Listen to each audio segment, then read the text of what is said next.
Kje se zaključi furry, pa začne... Mislim, to je tako, da bi tebe vprašali, kje se ti začneš, pa kje se ti končaš. Mislim, da je to še kar lahko definirati. Glava, noge. Mislim, technically smo ljudje še vedno živali, ne? Tako da... True.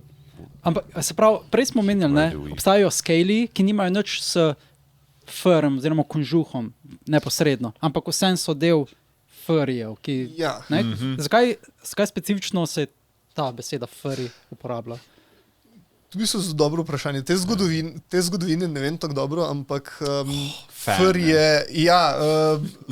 je pač ena beseda, ki se je začela uporabljati, verjetno je pač izhajali čisto iz nekega takrat kakšne risanke, serije, stripov. Ne vem točno, ki se je to začelo. Kot smo že prej pogovarjali, Funny Animals je bila ena od prvih stvari, kjer se je fandom začel tam v nekih poznih 70-ih.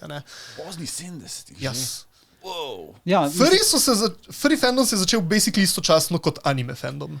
Ja, da pa se ne veš, po drugi svetovni vojni so začeli recimo na Japonskem, je začel izhajati, kako naj rečem, del, ki so nekako bili kakor jašike. Nekaj, kar bi pozdravili to postvojno depresijo. So začeli res iti v vse smeri. In nekaj je bilo prav na temo vojne, ampak so jih delali pač tudi različne karaktere, antropomorfne karaktere, naprimer Beli lev Kimba, ki ga je naredil še Osamu Tezu, ki je bil en tak nekak levi kralj ampak pred levim kraljem. In on je bil en tak zabaven živalski karakter.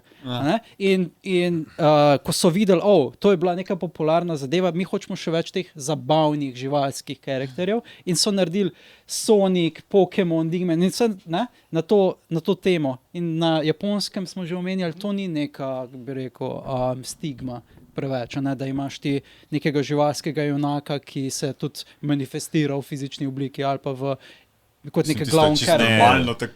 To smo prej rekli, pač Japonska ima vsaka trgovina ima svojo maskoto. Vsako mesto ima svojo maskoto. Vse načeloma tudi tukaj, tudi v našem, rekel, zahodnem svetu ni bila stigma. V bistvu kar dolgo časa so bili furry pač samo ena skupina geekov. In tudi, v bistvu, če pogledamo zgodovino, kako se je začel furry fandom se je začel pač čist na isto foro kot anime fandom. Torej v Ameriki si imel te neke nerd konvenčne in tam se je pač zbral nek folk, ki so bili malo bolj anime všeč in iz tega pol nekako začel postajati anime konvenčen, istočasno se je začel furry fandom na čist isto foro. Če se ne motim, je bil eden prvih konvenčnov sejmov, ki je zares promoviral furry fandom, je bil San Diego Comic Con. Oni so imeli, kako ne rečem, vse sem rekel, konvencije so takrat cvetele, 80-ta, pozna 70-ta, 80-ta se je začel res cosplay, furry, vse to.